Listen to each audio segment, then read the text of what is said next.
تاني خط دفاع البيئة. انت واخداه معاكي المول، فرضنا ان انت غفلتي عنه وكده اول خط دفاع وقع. تبقي ملبساه بقى الوان فاقعه وكاب ملون عشان يبقى سهل تعرفي تطلعيه من وسط الناس، سهل تقولي اوصافه لو لا قدر الله تاه. ملبساه مثلا سمارت واتش، سايبه معاه تليفون صغير، يعني ايا كانت الامكانيات. هو الاولى انه طبعا ما يروحش بيئه زي دي، بس مفهوم ان الناس ساعات بتضطر. قاعده في بلاينج اريا مثلا، عينيكي على المداخل والمخارج ومسنطره قعدتك، بحيث انه حتى لو تاه عن عينيكي فهو مستحيل يخرج او حد ياخده ويخرج من غير ما تاخدي بالك. فحسب الموقف وحسب البيئه وحسب الامكانيات خلي دايما عندك زي باك اب بلان، عشان لو الادلت سوبرفيجن فيلد يبقى في شويه عراقيل تكسبي بيها شويه وقت على ما ايه تستعيدي الكنترول. اخر خط دفاع بقى الطفل نفسه. ما قداميش غير اني اعتمد عليك. عندنا شويه محفوظات كده محتاجين نراجعها عشان ما لهمش 3 لازمه. هنبتدي بالاول تايم كلاسيك، ما تكلمش حد غريب، بس في نفس الوقت سلمي على طنطي يا حبيبتي، ما تتكسفيش. مش عارفه والله بنت طالعه قفله كده لمين، مع اننا كلنا فريش وفرافيش والله. يلا ادي عمو كس.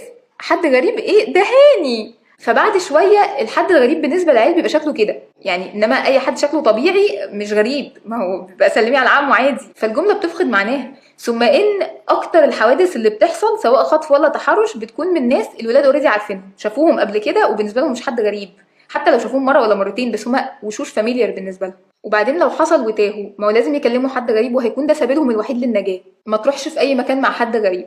لا، هو ما يروحش في اي مكان بعيد عن البابليك فيو ولا مع حد غريب ولا حبيب ولا قريب. ولو حسيت ان في حد بيحاول يقنعك تروح معاه في اي مكان تقول لا، ما اقدرش امشي من مكاني من غير ما استاذن ماما. يقول لك بقى تعالى اوريك الكلب بتاعي، تعالى اديك كاندي من العربيه عندي، تعالى ساعدني. الادلت ما بيحتاجش مساعده الصغيرين. you have my permission to be rude and say no. لو تهت اطلب مساعده البوليس. طبعا انا معرفش مين بيقول لعياله كده، بس هي موجوده في الكتاب فوجب التنويه.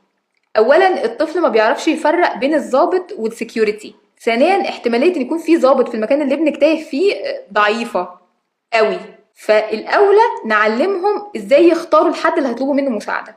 الاحسن ان انت اللي توقف حد تطلب منه مساعده، مش تطلب مساعده من حد شافك تايه فجه يتكلم معاك. وتشوف واحده ست ماشيه معاها اطفال باين ان هم اولادها، يعني واحده شبه مامي كده، مش واحده سارحه بعيال هم شكلهم مخطوف اصلا. وده مش وقت كلام عن الطبقيه، معلش. ما لقيتش يبقى واحد ست وخلاص، مفيش يبقى واحد راجل وامرنا لله. مش عنصريه والله، بس احصائيا اللبش كله جاي من الذكور. وبعدين الست غالبا هتتبنى الموقف وهتسيب اللي وراه واللي قدامه وتفضل واقفه مع الطفل لحد ما تطمن عليه. انما الراجل وارد جدا يقول له شايف عمو السكيورتي اللي هناك ده، روح له هو هيساعدك ويمشي عادي. ونعرفه كمان هيطلب المساعده ازاي، يعني مش وديني عند مامي، لا هات لي مامي، انا ما بتحركش من مكاني. محفظين ولادنا طبعا ارقام تليفوناتنا او كاتبينها لهم على شنطهم على اي حاجه. وما تروحش مع حد يقول لك تعالى ندور على مامي، لا انت في مكانك. واحنا اصلا بنعلم الولاد لو تاهوا تفضل واقف في مكانك، ما تقعدش تدور عليا وانا بدور عليك فمش هنتقابل. فانت اثبت في مكانك وانا هلاقيك، ولو اتاخرت عليك بقى ساعتها تطلب مساعده وتفضل في مكانك، والمساعده هي اللي تجيب لك مامي لحد عندك. في بقى شويه مبادئ كده بنربي ولادنا عليهم ما لهمش برضو 3 لازمه، ومحتاجين نبطلهم لان هم بيساعدوا اللي عايز يضر ولادنا انه يضرهم. زي ايه؟ اسمع كلام اللي اكبر منك وما تعليش صوتك على اللي اكبر منك. لا، هو مفيش حاجه اسمها اسمع كلام اللي اكبر منك بشكل مطلق. لو اللي اكبر منك بيقولك كلام غلط او عايزك تعمل حاجه غلط تقول لا. وفي مواقف لازم تزعق وتصرخ وتلم عليه الدنيا وتعض وتضرب وتشلت وتعمل اللي انت عايزه لو حسيت ان انت في خطر وانا في ظهرك. واوعي لو طلع فولس الارم وانه ما كانش فيه داعي للخوف ده كله انك تزعقي له او تعنفيه. مادام كان خايف دعم. ومهم قوي بقى انه هو بيصرخ يقول ده مش بابايا. ليه؟ عشان كتير جدا الناس وهي معديه هتشوفه عمال بيصرخ وبيضرب يفتكروا طفل بيتنترم على باباه عادي، فهيعدوا من جنبه ولا اي حاجه، بالعكس هيدعوا للراجل ربنا يعينه عليه. ونأكد على العيال ان احنا اقوياء كفايه ونقدر نسمع منهم عن تجاربهم مهما كانت مزعجه، وحتى لو كانوا هم اللي غلطانين هنساعدهم. لان المجرم بيخوفهم مننا، يعني اللي هو لو قلت لمامتك هتزعق لك، لو قلت لمامتك هتعاقبك. واخيرا في شويه بيسكس كده لازم ولادنا يبقوا عارفينهم، زي مثلا ايه هي البرايفت اريا بتاعتهم. لازم يبقوا عارفين انه مفيش اي حد ايا كان هو مين يلمس البرايفت اريا بتاعتهم، ولا بشكل مباشر ولا من فوق الهدوم.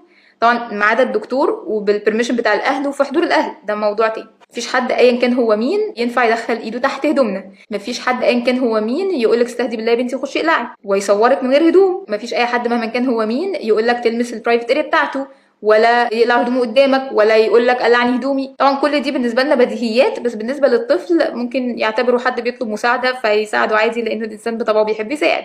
كانت هذه نبذه عن الكتاب.